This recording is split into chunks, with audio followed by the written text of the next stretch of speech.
Now, going into this blind for the first time, I already know that this is going to be a divisive review because it can go one or two ways. Either people are going to be completely triggered about what I have to say about this game and write some hateful, mean, and outright disgusting comments about it, or the other people will agree with my opinion and be cool with me. Either way, hopefully you guys will be entertained by my review nonetheless. So without further ado, cue the intro.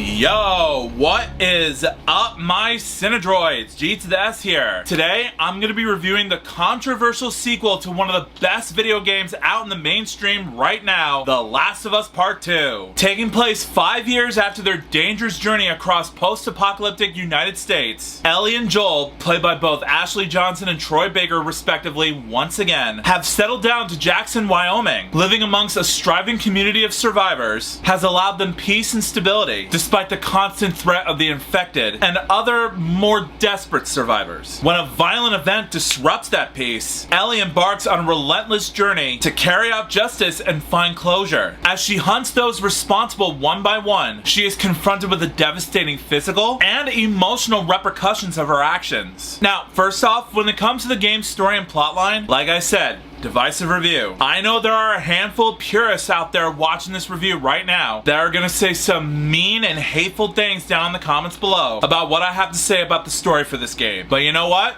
Bring it on. In the words of Rumpelstiltskin from Shrek Forever After, so light your torches, sharpen your pitchforks, and get your mama! Spam as much hate in the comment section as you can muster. But in my opinion, I actually loved how they went in a brand new direction to this story than what I expected. But you know what? That's a good thing. We've had our adventure dealing with acceptance already. Now give us something new to the table. And for this game, they did just that. Now it's a revenge story. Ellie is on a death-defying mission to find the person responsible for killing a very beloved character, which I won't spoil who it is, although the internet spoiled it for me. But I won't be that guy following their footsteps. But anyway, she has to find the cruel person responsible and find closure.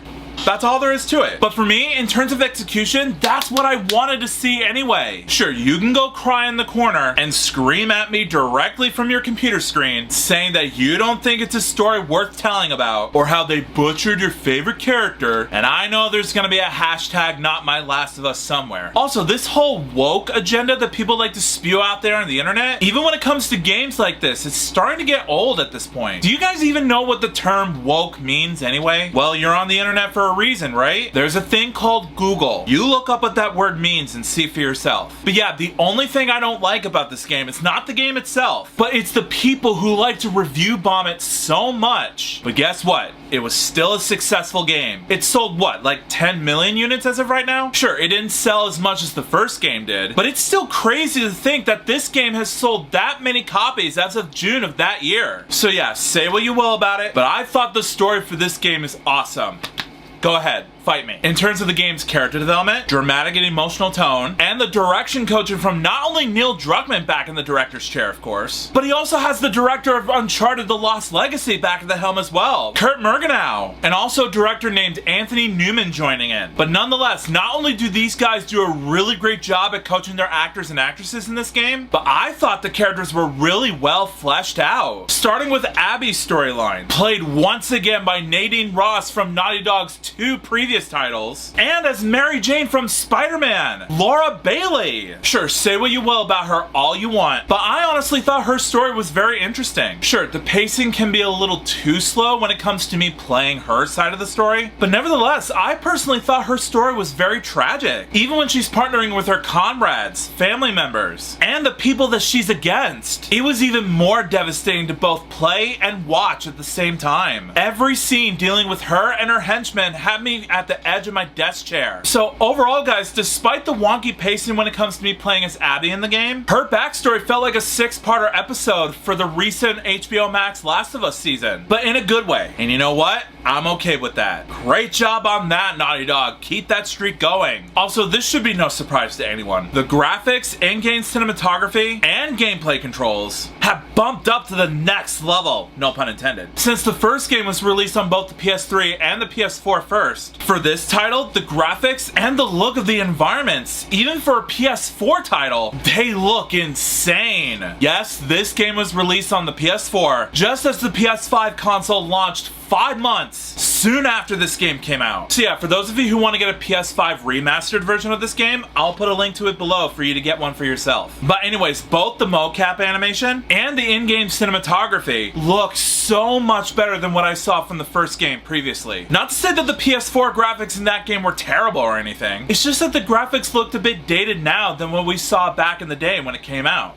That's all. It's like how you look back on the animation from the movie Toy Story that released in November 22nd, 1995. Sure, back then, it looked extraordinary for its time, but now that technology has advanced over the years, we look back on the animation now, and it's still a classic movie, don't get me wrong. We still love it. It's just that the animation has not held up well than what it used to look like back in the mid-90s. That's all I'm saying. Now, granted, I was born about 2 years later, but you know what I mean. But anyways, even the gameplay controls had cranked up a notch this time around. In the first game, my only complaint with the PS4 remastered version of Part 1 that the PS5 has done better was that the controls were a bit wonky for me. It had no navigation feature telling me where I need to go, and the crafting feature was a bit confusing for me to use when it comes to gathering the ingredients you need to craft your weapons and to use them in your arsenal. But now in this game, and even in the PS5 quote-unquote remake of the first game, not only does this game do a really great job at designing the crafting feature, but now you have a compass feature finally. What you do is you press on the left joystick on the controller and then boom, you have an arrow popping up in front of your character. Now that you have that on, it not only makes it easier for you to figure out where you're going, but it also makes the progression of the game more faster. So for that, I gotta give huge kudos to Naughty Dog for incorporating a navigation feature in this game. Keep that energy flowing. Also, when it comes to the game's action and horror-inducing sequences, for the horror aspect of this game, there's a moment in this game where there's this huge, grotesque and terrifying breed of a clicker and a bloater fused into one big hellish monstrosity that's literally on my 6 while I'm running around scampering through piles of supplies so that way I can craft my weapons to take that disgusting behemoth down while at the same time hauling my ass and looking for a way to escape this tiny room that I'm in. And I gotta tell you guys, not only was it terrifying, but it was also one of those levels in the game that would make me beat my head against a brick wall. It was that excruciating to get done. But fortunately for me, I managed to get it done for about 5 or 6 tries in one day. That's a world record right there. That goes to show you how much I play video games on a daily basis. But still, great job to Naughty Dog for making the difficulty of this game more challenging, even though I set this game to the easiest difficulty possible. Keep up the great work. I guess my only problem with the game is the pacing. That's pretty much all I have to say about it. Other than that, guys, in the end, for me, I just don't understand the hatred for Last of Us Part 2. I thought the game was really emotional. The graphics were phenomenal, the characters were well structured, the story was captivating and intense, and the dramatic and emotional moments in the game is like a locomotive speeding through the branch line and it never stops. But in a good way. In short, I'm glad that I got to see those characters evolve and that they got their closure. So as a result, I rate Part 2 a solid game rating. The only complaint that I will agree with is the pacing through Abby's story. That's it. Other than that, I thoroughly enjoyed it. You don't have to agree with me, but that won't ever change my opinion whatsoever. But if you're gonna be that person wailing away in the comments, saying anything mean and nasty coming out of your mouth, I'll either have to ban you or report you to the community guidelines. Them's the rules, my friend. Either be respectful or click away from this video.